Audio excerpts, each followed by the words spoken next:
चलिए, अच्छा चंद्रशेखर जी, क्योंकि एक पढ़ा लिखा नेता, कहाँ आप तो अमेरिका जा रहे थे अपनी आगे की पढ़ाई करने के लिए, ये कहाँ दलित सियासत, दलित हित की बात, ये सियासी सफर कैसे शुरू हो गया?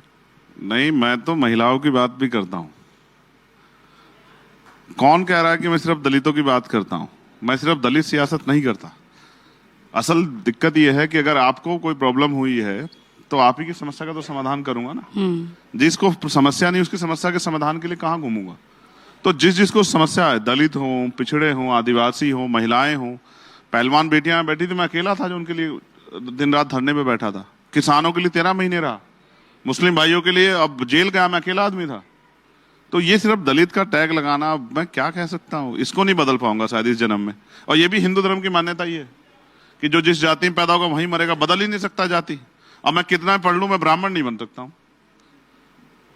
मैं कितना भी पढ़ लूं, पीएचडी कर लूं, एमफिल कर लूं, बीटेक कर लूं, एमटेक कुछ भी कर लूं, लेकिन मैं अपनी जाति नहीं बदल सकता हूं इस देश में। ये भी शंकराचार्य ने स्पष्ट किया, क्योंकि एक बाबा जी घूम रहे थे कि भाई सारे हिंदू एक हैं, पता नहीं कुछ ऐसा नारा लगा रहे थे बागेश्वर वाले।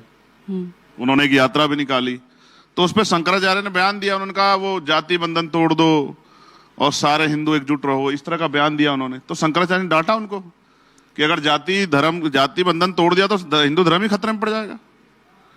जाति तो सच्चाई है सनातन की, ऊंच नीच की भावना सच्चाई है, ये मैं नहीं कह रहा हूं, ये सनातन कह रहा है। आप पढ़ लो, वर्ण व्यवस्था, जाति व्यवस्था, और कोई पैदा होते ही छोटा, कोई पैदा होते ही बड़ा, ये मैं नहीं कह रहा ना, मैंने बनाई है।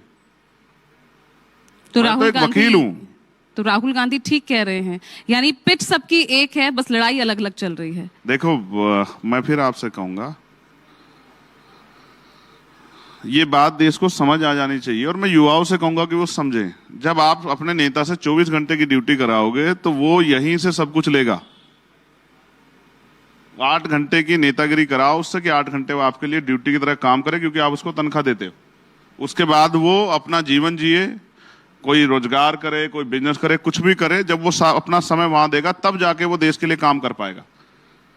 जब वो इतने रिसोर्स और ये सब चीजें आप उससे यहीं से निकालेगा तो फिर भ्रष्टाचार रहेगा ही। तो कोई क्या कह रहा है मुझे नहीं पता, शायद मैं सिर्फ ये कह रहा हूं कि राजनीति देश के हित के लिए होनी चाहिए। राजनीति, हम तो डॉक्टर बाबा साहब अम्बेडकर को मानते हैं, जिन्होंने कहा कि हम प्रथम और अंत्य भारतीय हैं। मेरे लिए नेशन फर्स्ट है। और देखो, सब कल मैंने जब वो कुंभ में आग लगी, आपको पता है लगी नहीं लगी, ये मत कह देना कि ये भी चंद्रशेखर का बयान है। वो आग लगी और मैंने कहा कि मैं प्रार्थना करता हूं किसी कोई हताहत ना हो। और मैं तो ये भी मानता हूं कि वहां इतना जो है आशीर्वाद है कि इतनी आग से नुकसान नहीं हुआ। अब थोड़ा सा कम है, इस वजह से आग लग गई, लेकिन इतनी बड़ी आग लग के कोई किसी की जान माल का नुकसान नहीं हुआ। मैं इसलिए मानता हूं कि वो अच्छी जगह है। और मैंने तो कुंभ को, उसी स्थान को कोरोना काल में भी देखा, ऐसे लाशें तैर रही थी। इसलिए मैंने प्रार्थना की प्रधानमंत्री जी से और मुख्यमंत्री, जब जाओगे तो उन परिवारों को भी याद कर लेना, जिन परिवारों को, क्योंकि ये भी सनातन का की व्यवस्था है कि हमारे यहाँ अग्नि दी जाती है। ऐसा क्यों प्रतीत हो रहा है कि कुंभ के बयान को लेकर अब आप थोड़ा ऑफेंसिव नजर आ रहे हैं, उसी को जस्टिफाई करते नजर आ रहे हैं? मैंने आपको क्या कहा? मैंने उस दिन कहा कि मैं अपने बयान पे कायम हूँ और आज भी अपने बयान पे कायम हूँ। मैं आपसे फिर कह रहा हूँ, आप मुझे बताओ, अगर आपने सनातन को पढ़ा हो तो बताओ, सनातन में जो अंतिम यात्रा होती है, जो देह का अंतिम कार्य होता है, वो अग्नि से होता है या दबाने से होता है? बताओ, है आपको जानकारी? तो अग्नि दी जाती है, और अग्नि के साथ ही माना जाता है कि अब ये शरीर जो है पूर्ण हो गया। हाँ। तो जितने लोगों को कोरोना काल में अग्नि नहीं मिली थी, उनके परिवार से माफी मांगोगे नहीं मांगोगे?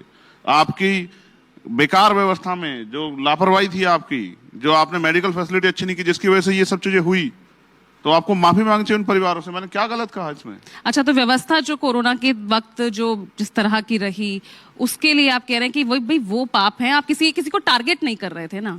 ये मैं क्यों टारगेट करूंगा? मैं अपने अधिकार कर्तव्य जानता हूं, मैं टारगेट की राजनीति करता ही नहीं हूँ। ये तो मीडिया के लोग हैं, मेरे बयान को पता नहीं कैसे कैसे चलाते रहते हैं, मैं क्या कर सकता हूँ इसमें?